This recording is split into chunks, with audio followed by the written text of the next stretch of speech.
Assalamualaikum warahmatullahi wabarakatuh. Sahabat Sejuta Kisah, jangan lupa ya, bagi Anda yang punya pengalaman mistis dan ingin Anda share di channel Sejuta Kisah, silakan kirimkan cerita mistis Anda via email yang sudah kami cantumkan di deskripsi maupun lewat WA admin.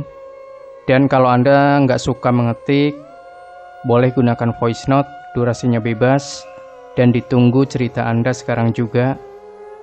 Baik, untuk kali ini kami sudah menyiapkan sebuah kisah nyata misteri yang berjudul Teror Kecil di Gunung Merbabu. Saya paham bagaimana kehidupan ini memiliki dimensi yang berdampingan. Pengalaman saya ini menjadi salah satu buktinya.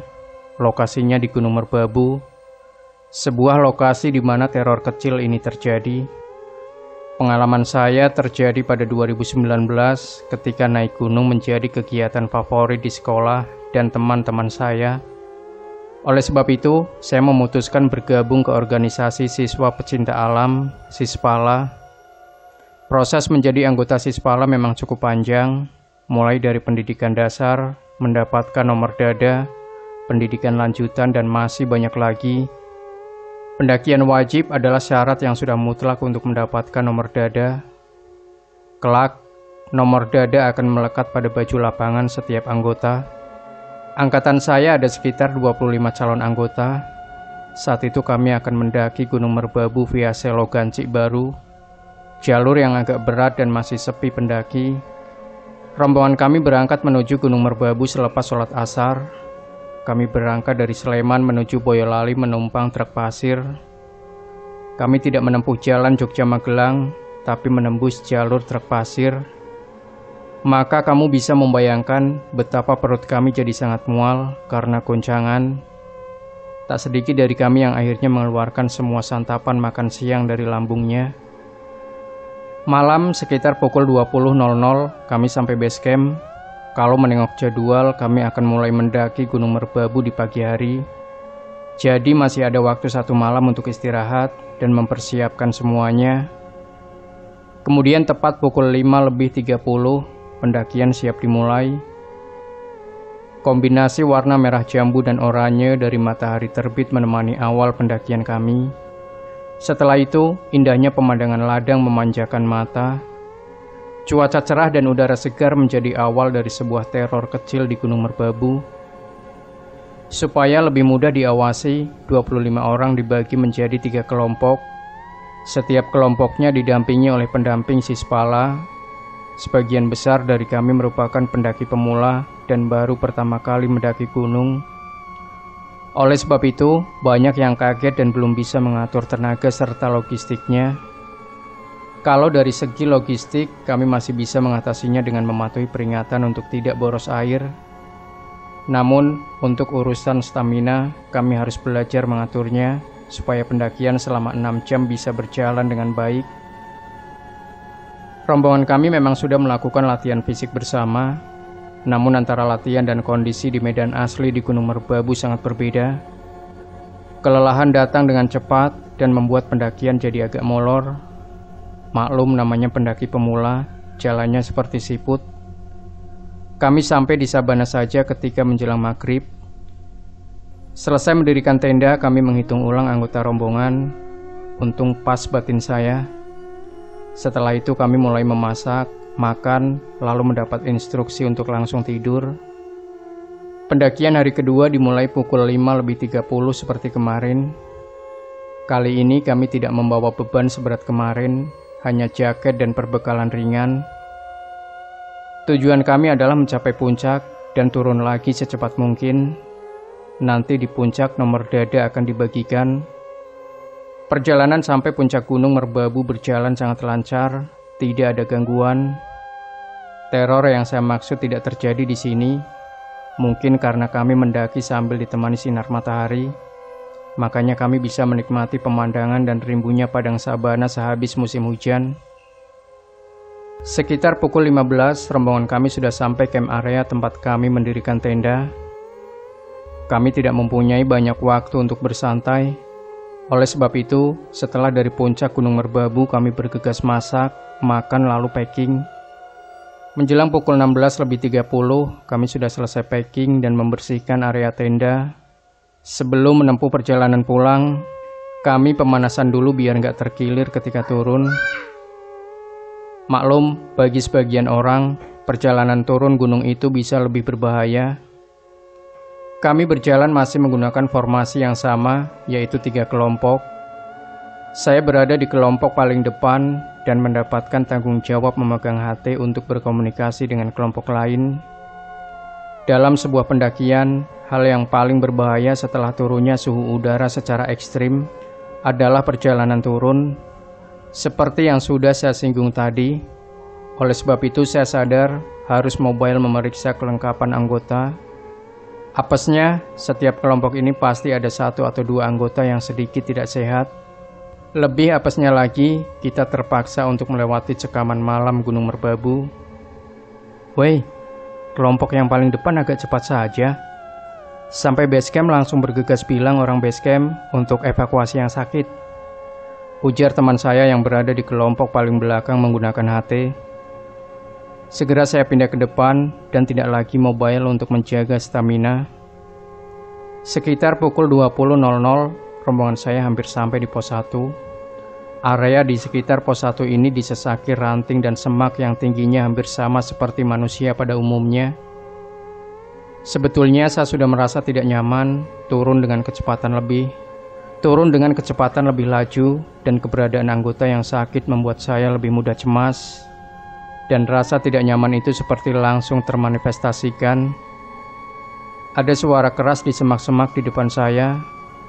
Suara gesekan tubuh dan ranting itu terdengar sangat jelas, dan saya membuat blunder di sini.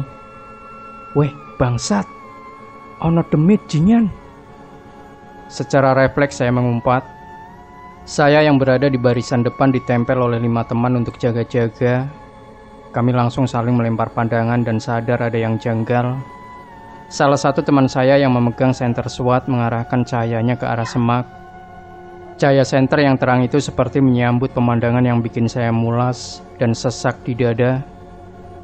Di depan kami, di balik semak raksasa Gunung Merbabu, berdiri sosok berambut panjang sampai pinggul. Sekitar bagian belakang kepala dan perut samping berlumuran darah. Sosok itu berjarak kurang lebih 5 meter dari kami. Dia berdiri, dia membelakangi kami. Sementara itu kami juga mematung. Kepala ini tiba-tiba saja kosong. Saya merasa sosok itu sadar bahwa kami ada di belakangnya.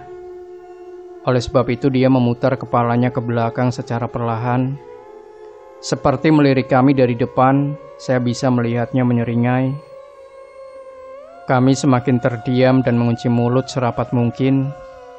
Kami tidak bisa, lebih tepatnya tidak tahu harus bagaimana selain menunggu sosok itu menghilang. Saya tidak tahu sudah diam berapa lama. Sayangnya sosok itu tak kunjung hilang. Saya sangat menyesal sudah melontarkan kata-kata kotor di Gunung Merbabu. Ya, tidak ada pilihan lain selain berjalan memutar. 2 teman saya berlari ke belakang untuk mengarahkan rombongan. Sisa kami bertiga memilih untuk berjalan pelan. Baru juga beberapa langkah, salah satu teman terjatuh karena tersandung batu. Begitu teman saya jatuh, terdengar suara tertawa dari salah satu sisi pohon. Untuk kedua kalinya kami terdiam dan saling melihat. Mental kami seperti dihajar habis. Kita malah diketawain, kata saya lirih. Kami memutuskan untuk berhenti sejenak, menenangkan diri sembari menunggu rombongan sampai. Untung saja selama istirahat kami tidak lagi diganggu. Namun perasaan dilirik oleh sosok berlumuran darah itu masih tersisa. Ketika rombongan sudah menyusul, kami bergegas ke base camp. Sesampainya di base camp tak sampai 15 menit, rombongan tengah sudah sampai. Namun setelah menunggu agak lama, kelompok terakhir belum sampai juga. Kami bahkan sudah selesai makan dan membersihkan diri. Sudah menjadi sebuah tradisi para pendaki bahwa jika melihat kejanggalan, jangan langsung cerita.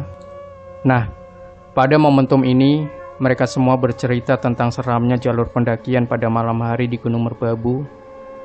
Ternyata kelompok tengah juga merasakan teror yang sama. Pendamping yang menemani kelompok tengah itu lebih peka ketimbang semua orang yang ikut naik ke Gunung Merbabu. Dia menceritakan pengalamannya yang sama persis seperti kelompok saya. Perbedaannya ada di tempat dan jaraknya. Kelompok tengah melihat tepat di pos 1, sosok tersebut berdiri tidak di semak-semak, tetapi berada di bawah satu-satunya pohon yang ada di tengah pos. Lama sekali kelompok terakhir belum muncul juga. Kasakusuk sudah terdengar. Saya mengambil HT yang baterainya sedang diisi dan melakukan panggilan untuk kesekian kali. Kelompok terakhir, aman? Tidak ada jawaban. Pendamping Sispala sudah berkoordinasi dengan penjaga basecamp Gunung Merbabu. Namun saat itu kondisinya kekurangan orang di basecamp, jadi belum bisa melakukan pencarian. Lantaran sudah sangat terlambat, para pendamping dan ketua regu akhirnya memutuskan untuk bergerak. Kami bergegas berangkat sambil terus melakukan panggilan lewat HT. Setelah beberapa lama mendaki, akhirnya ada jawaban dari HT. Kelompok terakhir mengaku tersesat dan kelelahan. Mereka meminta bantuan untuk mengangkut logistik dan peralatan.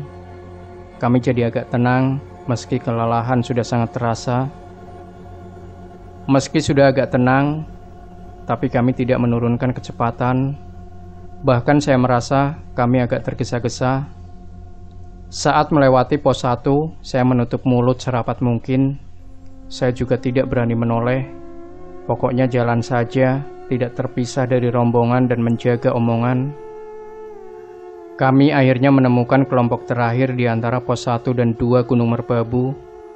Beberapa anggota mereka sakit, ada yang kelelahan dan satu orang cedera ankle. Oleh sebab itu mereka harus berhenti beberapa kali dan berjalan dengan lambat. Namun batin saya, kok agak terlalu lambat ya? Tapi ya sudahlah. Setelah sampai di antara pos 1 dan pintu rimba, saya mendengar suara motor dan klakson. Ternyata sudah ada 3 motor penjaga basecamp yang menjemput kami. Total kelompok terakhir ada 7 orang. Jadi hanya yang kelelahan dan terkilir saja yang naik motor untuk dievakuasi. Tersisa 4 orang yang harus meneruskan perjalanan turun Gunung Merbabu dengan berjalan kaki. Supaya tidak ambruk karena kehabisan tenaga, kami memutuskan berjalan pelan saja. Saya dan beberapa teman dari kelompok pertama berjalan paling belakang. Sesampai di pintu rimba Gunung Merbabu, jarak kami dan rombongan agak terpisah jauh. Lantaran sudah tidak terlalu jauh dari basecamp, kami memutuskan untuk istirahat 5 menit sambil merokok. Kaki saya pegal sekali. Rokok baru menyala, rasa tidak enak kembali saya rasakan. Teman-teman yang menemani juga merasakan hal yang sama. Kami hanya bisa berusaha berpikir positif. Ketika hendak melanjutkan perjalanan dari semak di sisi kanan, kami melihat sosok yang berbeda. Kali ini kami bisa melihatnya dari depan, kulitnya hitam, dia tinggi sekali. Dalam hati saya berkata, setan Gunung Merbabu ini nggak tahu kalau saya capek banget apa ya. Kami sekali lagi hanya bisa diam dan menundukkan kepala. Rokok masih setengah batang dan kami memilih menghabiskannya dalam diam. Kami juga beranjak dari duduk dengan diam. Baru beberapa langkah, sosok yang muncul di pos 1 menampakkan dirinya. Kepala dan perutnya berlumuran darah. Dia masih menyeringai sambil mengawasi kami dari kegelapan. Kali ini kami tidak berhenti, tetapi memberanikan diri berjalan. Ya, tetap pasrah. Sesampainya di basecamp, rasa lelah sudah sampai puncak. Kami tertidur pulas. Satu hal yang saya syukuri adalah 2 sosok itu tidak menyerang atau membuat kami tersesat lebih jauh.